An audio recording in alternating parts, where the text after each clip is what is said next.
Hello, you are listening to the OmniTalk Fast 5, brought to you in partnership with Microsoft, the A&M Consumer and Retail Group, Takeoff, and Sezzle. Our OmniTalk Fast 5 podcast is the podcast that we hope each week makes you feel a little smarter and, most importantly, a little happier each week, too. Today is March 10th. I'm your host, Ann Mazinga. And I am Chris Walton. And we are here once again to discuss all the top headlines making waves in the world of omnichannel retailing. Chris, hi. And hi. Yes. People really that was ominous. Okay. Really seem to be liking the podcast from last week. Do you have any idea why? They did. Honestly, it is the most listened to podcast to date, in the first 5 or 6 days that we have ever had. I'd like to take credit for it, but I'm pretty sure it's the headlines and maybe. No, and you know what? I don't think it was the headlines. I think the headlines are a part of it. We bring the insights every week. We try to talk about the things most important in the news, and there were good topics, yes. But I think based on the chatter in social media that it was due to my Grover voice that I dropped with Cozy as Fluff. Definitely not. Yes. Definitely not. No, why not? Why not? Definitely not. I think it totally was. Just because some people commented on the Grover voice and how uncomfortable they were with it does not mean that they liked it and are more prone to listen to the podcast. Two things about that is, one, I actually thought I was doing an Elmo voice and I said it was Grover voice. So Dan, I know you're listening. Yes, I got that wrong. It was actually an Elmo voice, but it got me thinking that I should actually dazzle this OmniTalk audience with my ventriloquist skills. And no, but then I got thinking, you know what doesn't work on a podcast, Dan? Ventriloquism. Or the opposite. It works very well. Right. Yeah. Right. With all these people making podcasts, the one area of entertainment that's not getting into podcasting is probably ventriloquism. But I feel like ventriloquists have been guests on podcasts, which again makes this hasn't Jeff Dunham been on Howard Stern or something? I know his little pickle. He could do the pickle with the podcast and you would never know. And he could move his mouth. It would be that much better. But anyway, all right, we digress. I will save my ventriloquism skills for another day or forever. Just save them. Keep them in the vault. Don't open that Pandora's box, Chris. All right, you got it, Ann. All right, I think we should get to the headlines without further ado, Ann, because we got some humdingers again, Ann. Some real humdingers, borrowing some parlance from my grandfather from 1950. All right, Ann. In this week's Fast Five, we're going to talk about Lululemon launching into footwear. Yes. Dollar General getting into banking. Mm-hmm. Walmart has some new fit tech, and Chewy's co-founder Ryan Cohen is getting pretty activist with Bed Bath & Beyond. But first, we're going to take off with news out of Amazon. And if you will, please. Of course. What would a Fast Five podcast be without some Amazon news to kick us off, Chris? I don't think it would be a Fast Five podcast. Yes, it would not. So late last week, Amazon announced plans to close 68 stores across the US and UK. According to Chain Store Age, the planned soon-to-be closed locations include all Amazon Books and Amazon 4-star locations and some random Amazon pop-up sites. A spokesperson from Amazon told Chain Store Age, "We've decided to close our 4-star Books and pop-up stores and focus more on Amazon Fresh, Whole Foods Market, Amazon Go, and Amazon Style stores and our Just Walk Out technology." And that's not all, that we remain committed to building great long-term physical retail experiences and technologies. Chris, no surprise there, I don't think. But what are your thoughts? Well, I think this story is really interesting. I think it's a really important one to lead with again. Comes off the Whole Foods discussion that we had last week. But, there's been a lot of people on social media taking a victory lap with this announcement and using the phrase, which I freaking hate. I almost swore there. Oh my God. We're trying to keep you down. Yeah, we are trying to keep you down. I haven't sworn. I think I've got 2 episodes of not swearing, so it's pretty good. Keep that rolling. But there's a lot of people using the phrase, they don't get physical retail. This is proof they don't get physical retail. And I would argue that nothing could be further from the truth. I think the move is totally shrewd. These store concepts were never meant to have staying power. No. I mean, Amazon bookstore, come on, right? Yeah. They're the ones that made the physical bookstore obsolete. Yeah. They were just early pawns. And I use that word intentionally, pawns on the chessboard to help them understand how to get their Just Walk Out technology ready for scale. Yeah. You think about books, first test of Amazon's computer vision technology. The first thing they did, I remember we were working Store of the Future at Target.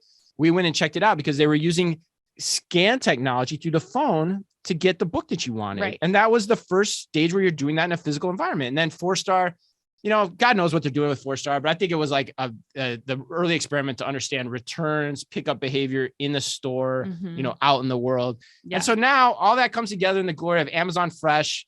What is it now? 40,000 square feet. It's now in a Whole Foods as well.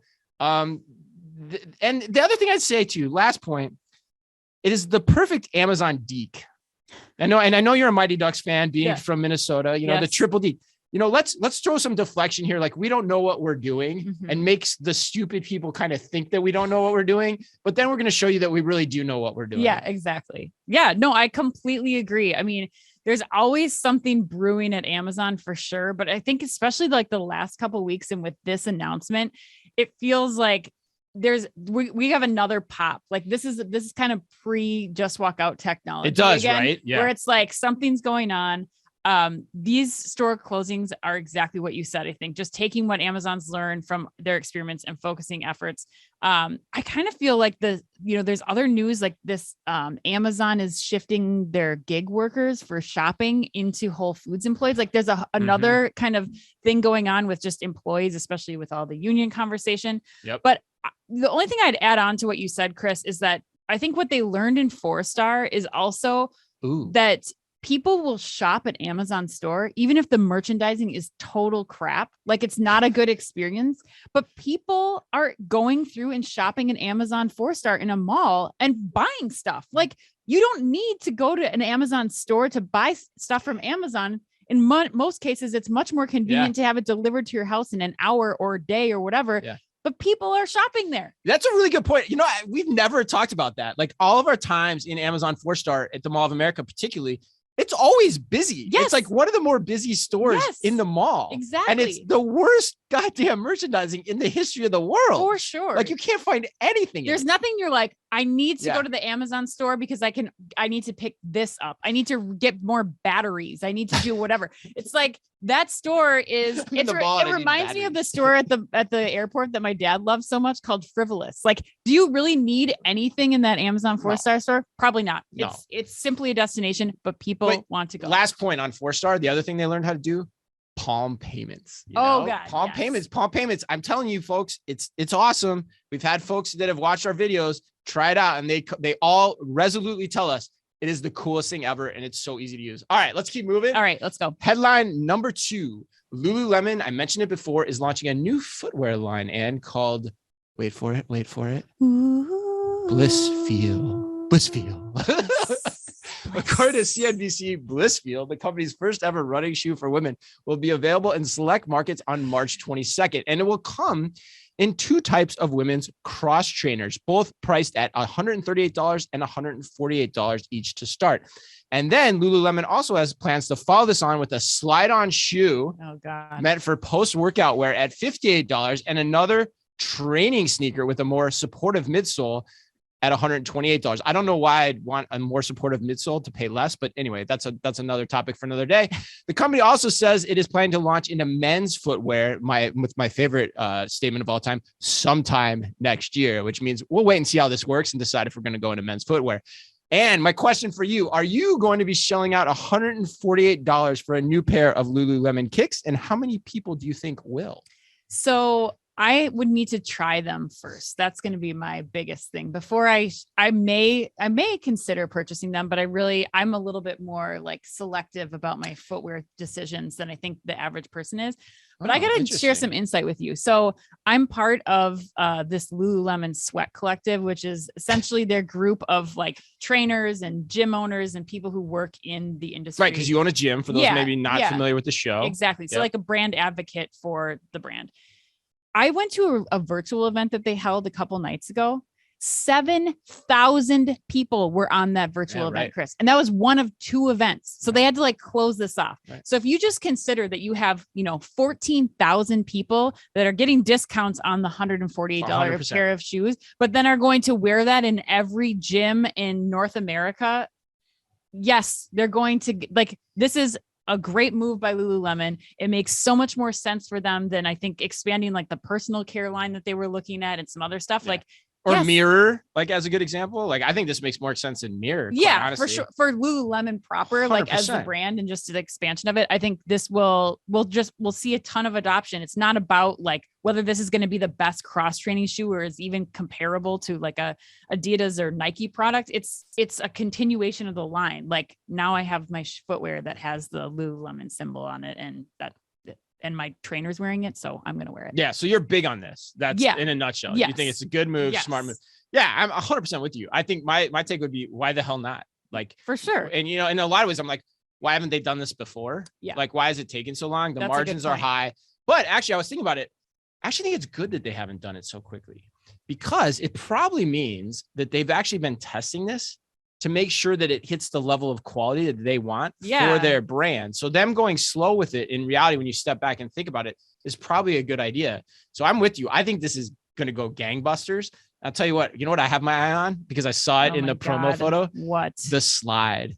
That slide is so hot, and it's going to take me back into 1994 when braided belts and Adidas soccer shoes were all the rage amongst the boys to impress. This means more the ladies, and that was me in 1994. No. Slides and braided belts. It's going to happen. This means more men's toenails out in the public. No, eye, you can wear slides with socks. You can totally wear slides with socks. Okay, well, we'll see. 100%. Okay, all right. Well, let's keep moving. All right, Chris. Story number 3. Dollar General wants to become a bank. This is one of the cool stories that we have for you all this week, I think. According to Chain Storage, again, Dollar General is launching a series of new financial services, which include the introduction of Dollar General's proprietary Spendwell banking platform, also a buy now, pay later test program with Sezzle, and new FIS World Pay card rewards points for payment options. Now, Spendwell is perhaps the most interesting concept here. The Spendwell bank account and Visa card is issued through Meta Bank and is now available at Dollar General's 18,000 plus stores, as well as through a dedicated online platform and mobile banking app. All Spendwell accounts will also include free features and services such as direct deposit with early access to wages, ability to add cash at Dollar General, and online bill payment. Chris, I'm going to you for. I'm first. Yeah, you're first. You want my take? I want your take, because you and I have been talking about this quite a bit as of late, I would say, like in the last 3 months, especially. We have 100%. You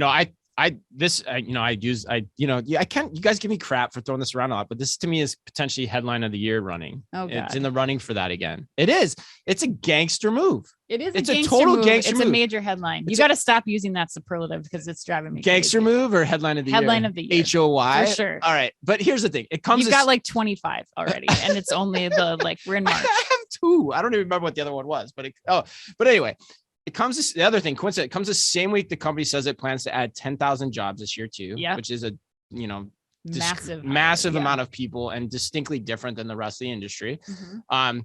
And this company sits, and we talked about this before, but this company sits at the intersection of so many positive attributes macroeconomically, and has been playing its hand so well. Mm-hmm. Because what this speaks to is the trend that we're going to see more and more of, and that is what I call it, what the industry is calling now embedded finance. Explain that for the listeners. Put simply, embedded finance is the idea that anyone can become a bank. Any company. Anyone, really, anyone. If you want to go after it, anyone can do that. And the technology is such that becoming a bank is becoming much easier through software, essentially. Right. And this is why Walmart is going hard after this idea too, because when you do it right, it makes your customer relationships very sticky. And you can also save a ton of money that goes right to the bottom line through all the lower banking fees that you don't have to pay anymore, because you are your own bank. Yes.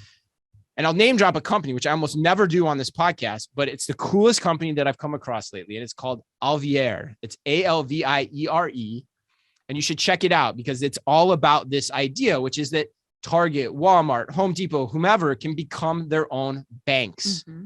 And that consumers can start interacting with them in that way. So for that reason, I think this is huge. When you think of the store footprint Dollar General has, becoming the now local bank for everyone in America, massive, massive impact. You start connecting this with payroll and all that kind of stuff. super awesome move. Yeah, I totally agree. This is one I'm going to be doing a panel at Shop Talk about the future technology that will change the retail industry. And this was one that, just in surveying the group that we're going to be talking with, people just still aren't really aware of this yet in the industry. And so I think it's important for us to call out this story, especially.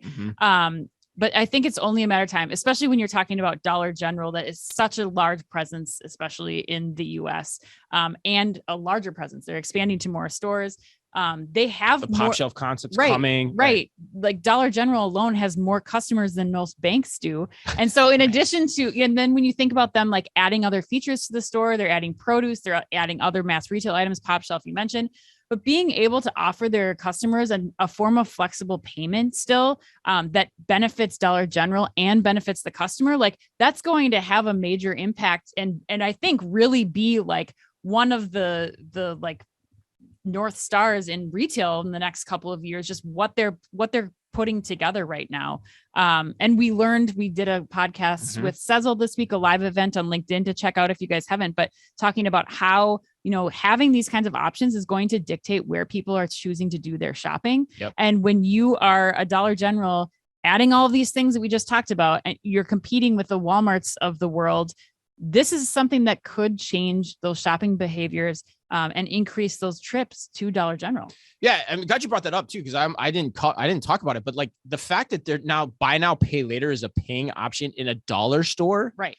Like that's crazy, right? But it's now happening. Yes. I mean, my last thing I would say on this is like I think what we're looking at here is Dollar General is like slowly becoming Walmart back in like 1985, where it's becoming the pillar of the local communities.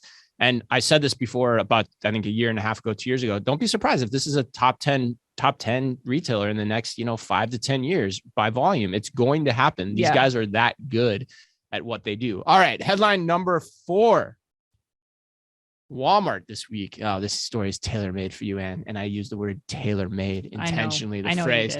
Walmart this past week rolled out a new fit technology on its website called, quote, choose my model, end quote. And here is how it works. According to CNBC, the new tech allows shoppers to pick someone who resembles their height, shape, and skin tone. And then it shows how a clothing item would look on a person with a similar body type. The tech, it should be noted, comes to Walmart from a company called Zeekit, which Walmart acquired last May. Yes, they did. And in true Ann Mazinga fashion, yes, you actually went online and tried this out this week. I did. Which is perfect because I am afraid to tell you, you are getting the A&M put you on the spot question this week. Are you ready for it?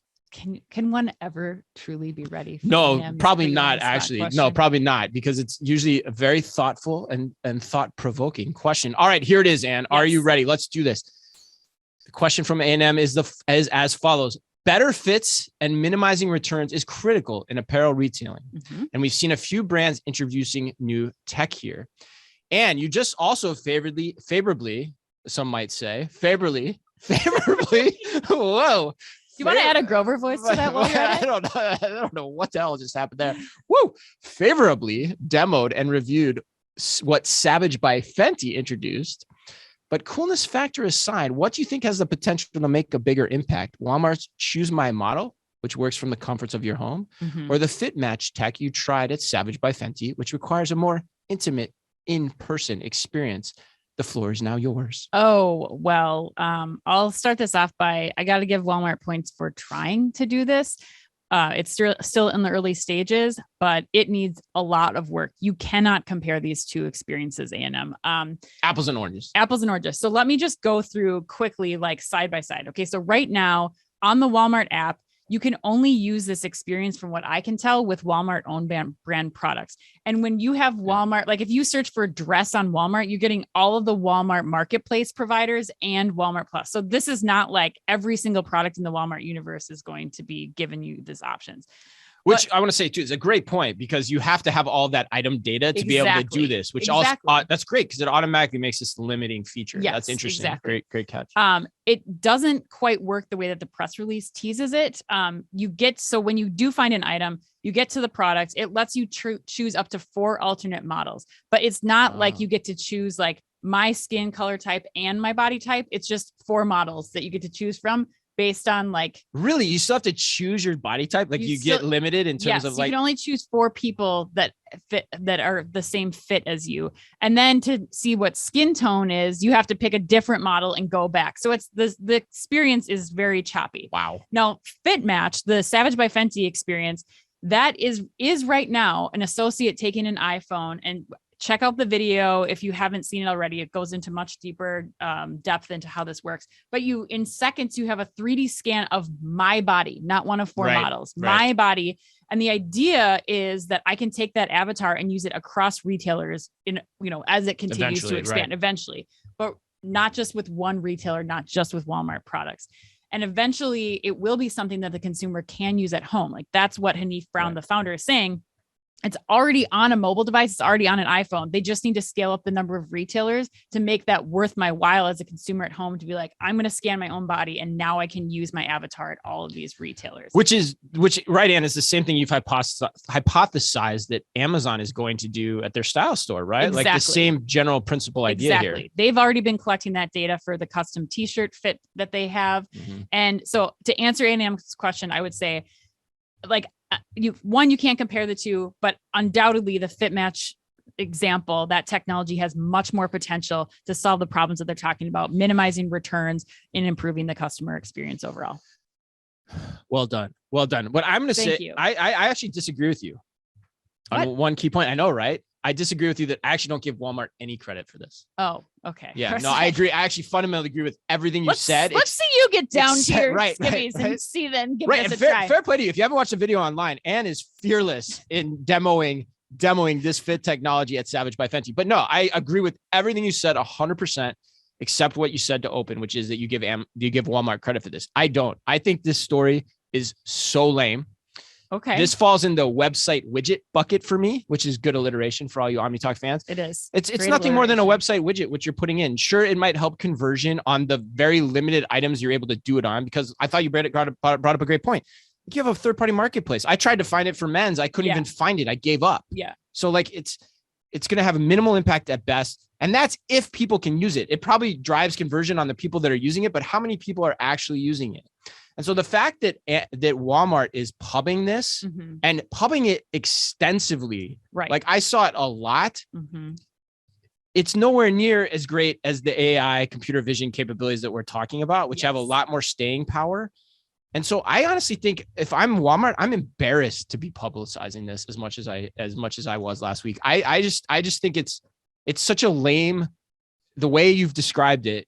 It's such a lame like widget e-commerce experience that I just don't get it. Yeah, it's gotta, just to close, like it makes me wonder, there's gotta be more to the Zekit platform. I would hope that it's just like, again, it's just in the early stages, so they haven't launched it. But you're right. I think the fact that Walmart's just like blasting this out there, like this is going to change things. They're using AI to do this. Like there's a lot in there that is a little early or premature. I think. And the AI componentry at the first shot of this makes me very skeptical when you have to pick 4 body types that you can even match. Right. So like, it makes me question, like, what did they get with this acquisition again, which has been the historical track record of Walmart that we've questioned on the show a lot. Well, speaking of questioning large retailers, we got to go to headline number 5. Chris, Chewy co-founder Ryan Cohen has taken an almost 10% stake in Bed Bath & Beyond. And this guy is out for blood. He is pushing for some major changes at Bed Bath & Beyond. So you guys, you have got to read this article, like full article, dive in, get yourself a cocktail on a Friday night and enjoy, because it is spectacular. According to the Wall Street Journal, Cohen's plan for Bed Bath & Beyond is simple. He urges the company to take 2 main steps. 1, to narrow the focus of its turnaround plan and maintain the right inventory mix to meet demand. And 2, to explore a separation of the Bye Bye Baby chain or a sale of the entire company. Chris, you brought this to my attention. Yeah. I am so thankful you did.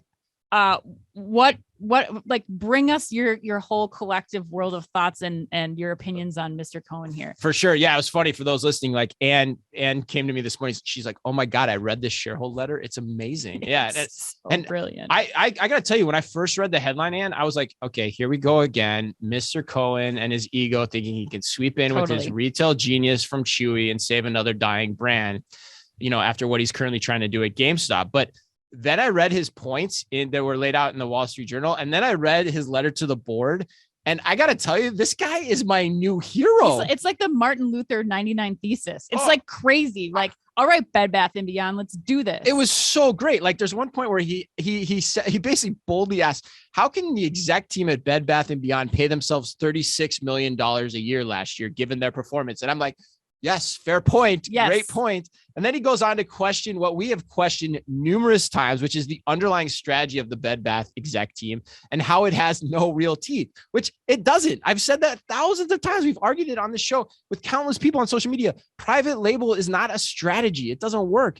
And then the point that I love too is like what he says about spinning off Bye Bye Baby just makes a ton of sense. Yeah. Like that space, there's no one that occupies the baby registry space, especially with the dissolution of Babies R Us. Yep. You know, your really only options now are Target and Walmart and Amazon. Mm-hmm. And for a physical experience with baby registry, there's still an important aspect of that as a first-time mom. Linda still wants to buy a baby shower gift in person. Yeah. You know, like and many other grandmothers and Grandma OmniTalk does that. Yeah. 100%. Yeah. And so, you know, it makes me go back to this thesis too. Like they're probably using it as a cash cow to like pay themselves handsomely. And I freaking love it. I think there's going to be, where there's smoke, there's going to be even more fire on this story as we've been going along. We've been on this topic for quite a while. I actually give us credit for being one of the first people to see like what's really going on here. And Mr. Cohen, I got to hand it to you, man. You are my new favorite activist. Yes. And I don't think I have a favorite activist. So you're in a category of one. Yeah. He's like the John Oliver of board members. Right. He's just like coming at people. Analogy. It's amazing. Not much that I have to add here, Chris, other than, you know, we need to get this guy on more retailer boards because when he speaks, people listen. I mean, GameStop is a great example. The market responds too. I think that, you know, especially given his Chewy background, I love that he's saying like, look at what we did. I understand the psychology of humans and what they're willing to spend on their fur babies. Like, let's make Bed Bath & Beyond like and spin off like Bye Bye Baby. How do you make that the ultimate destination for baby purchasing? And like you said, there's still a huge gap in the market there. So there's a lot of potential. Yeah, that's great. Actually, and I don't know if people know this, but I ran the baby department for Target for a couple of years. And God, that's actually one job that I would think about coming out of retirement if he ends up pulling this off. Oh yeah. To head that up. Oh my God. Absolutely. Absolutely. All right, let's do this. Let's close this up. We've done it, Chris. Another week of 5 headlines in the books. Now to the lightning round. Chris, Fanatics is launching a digital trading card platform that will deploy the Blind Dutch auction model in order to acquire new cards. If you were someone unfamiliar with auction models, what would you assume the Blind Dutch auction model is? The Blind Dutch auction model. That's what you're asking me? Yes. Oh my God. Off the top of my head, I go for stereotypes here, but I'm thinking dudes in orange Adidas jumpers wearing blindfolds, eating French fries with mayonnaise, arguing over the price of a 1985 Pete Rose Topps baseball card. Am I close, Ann? Is that what a Blind Dutch auction model is? It's not. I actually had to look it up. It like started in the 1700s, and apparently it's the model where the market sets the price. So like you might say I'm willing to pay X number of dollars for this card, but you start at like $600. But then if nobody's offering $600, then the auctioneer goes down to like 500, goes down to 400, goes down to 300 until the market establishes like what's the base. Somebody comes into the, okay, got it. Yep. All right, got it. That's very helpful. See, you learn a little something on every OmniTalk Fast 5 show. All right, and Kroger opened up 3 more automated spoke facilities this past Holy cow. 3 again. I know. That's crazy. Ann, are you partial to spoke more as a verb or as a noun? Noun, and preferably on my bicycle. All right. I like my spokes where I like my bicycles. I don't know. I don't even know how that means. I was trying to make a really bad statement there. Okay, Chris, Walmart is giving 6 months of free Spotify to Walmart Plus members because, and I quote, Walmart Plus members have told us they're passionate about music. Okay. Is there a song that you're passionate enough about that you would get a Walmart Plus membership? That I didn't realize that before, but that is a pretty vague reason to give people this as part of their people are passionate about music. People are passionate about music. So we're giving them a free fund. Imagine that. Which is probably true, actually, ultimately at the end of this. It's probably good. All right. To answer your question, what song would I be passionate about enough? Well, Ann, it would be Safe Tonight by Eagle Eye Cherry. Oh my God. Because when I was in RA at Stanford, I used to play that song on repeat for hours at a time. It used to drive my buddy Oven Bonsall crazy. That sounds like my own personal hell. Yeah. Like hell for you, Ann, is just a repeat of Save Tonight by Eagle Eye Cherry. We just put you in a room. Such a good song though. All right. Coles. reportedly has plans to build a whole host of new 30,000 square foot Kohl's stores. And my question for you is, what does a 30,000 square foot Kohl's store conjure up in your mind? So we're basically talking about a Sephora with a larger pickup area or returns area for Amazon returns, right? Right. It just has like Kohl's emblazoned on it, but everything else is everything you do outside of a Kohl's, maybe a right? holiday display for like blankets, heated blankets. I don't know. doilies and crockery if you're a big OmniTalk fan from back 3-4 years ago. All right, but yeah, I mean, it just seems like that's where Kohl's is going with their strategy. I read their report this week that they gave to investors. It is god awful. Like I could not. You should, if you get a chance, it's out there in the public. You guys Ryan should Cohen, read it. you out there? Yeah, right. You want a new client? I don't think he even. I don't think he has time. All right. Happy birthday today to Carrie Underwood. Carrie Underwear. Olivia Wilde and the Walker Texas Ranger himself, who is forever solo flexing in my mind, Chuck Norris. Oh yeah, that's this one, right? Yeah, the solo flex. Yeah. That's so good. Yeah. I think he was solo flex. I don't know. Bowflex?